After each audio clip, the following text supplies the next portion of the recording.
How to turn off mirror effect on Android camera. Hi everyone, I'm here to assist you today. Without any delay, let's jump right in. First, open camera on your device.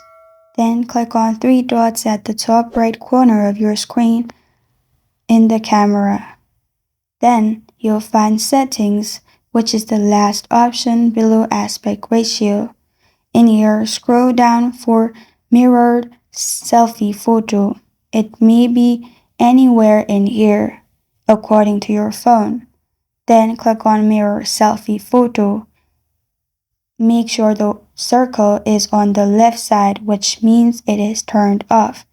And this is how to turn off mirror effect on Android camera. Thank you for joining me today. If this video helps you out, please leave a like and subscribe for more. Got a question or want to suggest a topic? Comment below. Thank you for watching.